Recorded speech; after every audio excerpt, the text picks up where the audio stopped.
السلام علیکم ورحمۃ اللہ وبرکاتہ۔ امید ہے کہ آپ تمام ہی حضرات خیریت سے ہوں گے۔ فرائیڈے کمنٹ باکس کا ایک نیا ایپیسوڈ لے کر میں مفتی خالد قاسمی آپ تمام ہی حضرات کی خدمت میں حاضر ہوں اور آپ کے اہم اور ضروری سوالوں کے جواب دینے جا رہا ہوں۔ میں اللہ رب العزت سے دعا کرتا ہوں کہ اللہ رب العزت آپ کو ہمیشہ خوش رکھے۔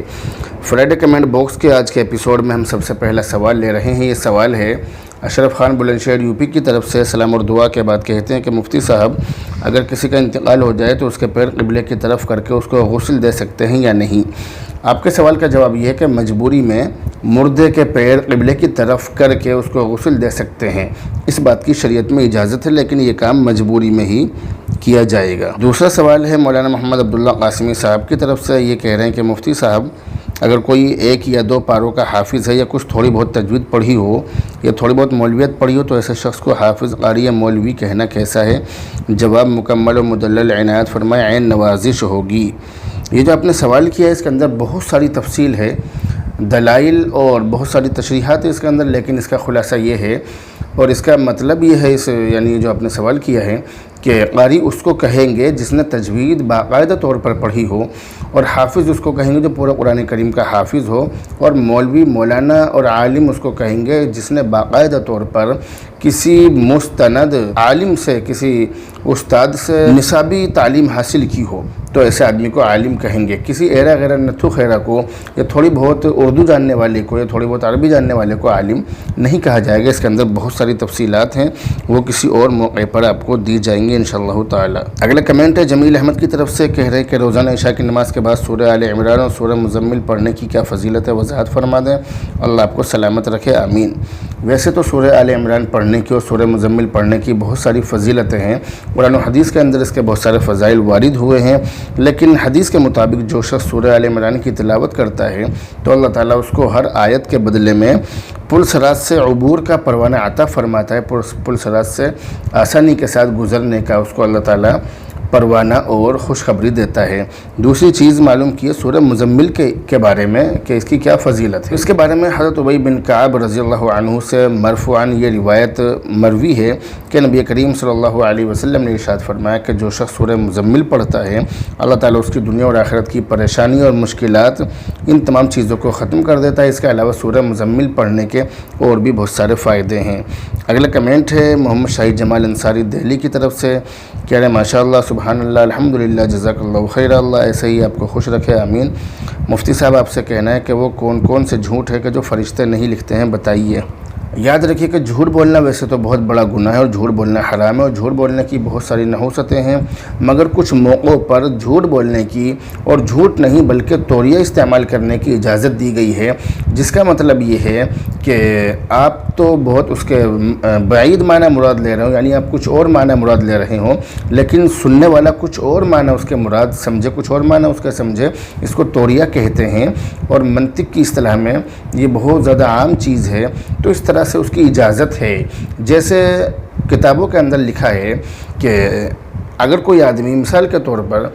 آپ کی دو لوگوں کے درمیان آپ کی لڑائی چل رہی ہے، دو لوگوں کے بیچ میں جھگڑا چل رہا ہے، آپ ان میں سے کسی ایک کے پاس جا کر یہ کہیں کہ وہ تو آپ کی تعریف کرتا ہے، وہ تو آپ کے لیے دعا کرتا ہے، تو ایک مسلمان نماز میں عمومی دعا کرتا ہے، عمومی طور پر اس دعا کے اندر یہ بھی شامل ہے، تو اس طرح سے دوسروں کا دل رکھنے کے لیے جھوٹ تو نہ بولا جائے، لیکن اس طرح کے الفاظ استعمال کیے جائیں کہ جس سے ہم تو کچھ اور مراد لے رہے ہیں لیکن سامنے والا کچھ اور سمجھے، اس کی مراد کچھ اور ہو، تو اس طرح سے کر سکتے ہیں، اس کی اجازت ہے۔ تو 3 موقعوں پر جھوٹ بولنے کی اجازت دی گئی ہے۔ پہلا موقع تو یہ ہے کہ جنگ کے موقع پر، یعنی جنگ جب چل رہی ہو تو دشمن کو زیر کرنے کے لیے اور اس کو نقصان پہنچانے کے لیے خلاف واقعہ کوئی ایسی بات کہہ دینا کہ جو واقعے کے خلاف ہو مگر وہ جھوٹ نہ ہو، اس طرح سے کہہ کر اس کو پست کر دینا اور اس پر غالب ہو جانا، اس بات کی اجازت ہے۔ دوسری چیز ہے کہ میاں بیوی کے درمیان اگر لڑائی چل رہی ہو یا میاں بیوی کے درمیان محبت کم ہو تو ان کے درمیان محبت بڑھانے کے لیے ہم اس طرح کے الفاظ استعمال کر سکتے ہیں کہ جس کے معنی کچھ اور ہوں لیکن اس سے ان کے درمیان محبت بڑھتی ہو، محبت بڑھ سکتی ہو۔ اور تیسری چیز ہے دو لوگوں کے درمیان صلح کرانے کے لیے بھی جھوٹ بول سکتے ہیں۔ دوسرا سوال انہوں نے یہ کیا ہے کہ مفتی صاحب ہمیں ایصال ثواب کیسے کرنا چاہیے، یعنی شروع میں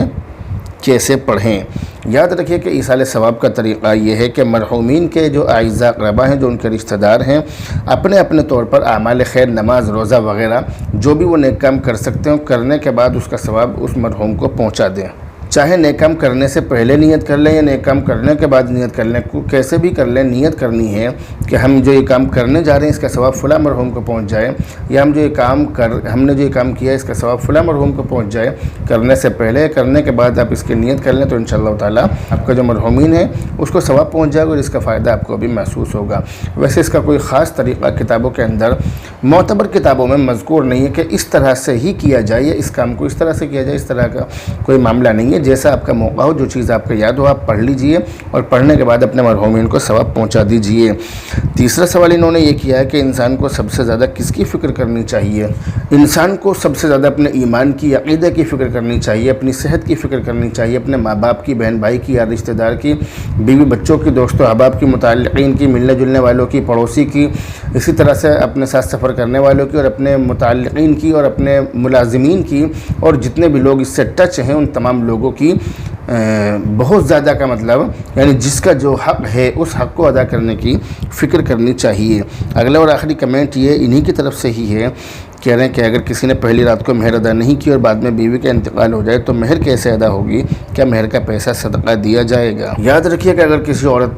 عورت کا مہر ادا نہ کیا گیا اور اس عورت کا انتقال ہو جائے تو شوہر کے لیے ضروری ہے کہ اس عورت کا حق مہر شوہر کے ذمے واجب الادا قرضہ ہونے کی وجہ سے اس عورت کے ترکے میں شامل ہوگا۔ لہذا شوہر اس بیوی کے جو دوسرے ترکے ہیں، دوسرے اس کے بچا ہوا مال ہے، اس کے ساتھ وہ جو مہر کی رقم ہے اس کو ملا کر مہر کی رقم میں سے اپنا جو شرعی حصہ نکل رہا ہے وہ حصہ کاٹ لے، اور کاٹنے کے بعد باقی جو حصے ہیں وہ جو مستحقین ہیں ان کے درمیان وہ تقسیم کر دیا جائے گا۔ مجھے امید ہے کہ یہ تمام ہی باتیں آپ کی سمجھ میں بہت اچھی طرح سے آ گئی ہوں گی۔ بہرحال دعاؤں میں یاد رکھیں۔ السلام علیکم ورحمۃ اللہ وبرکاتہ۔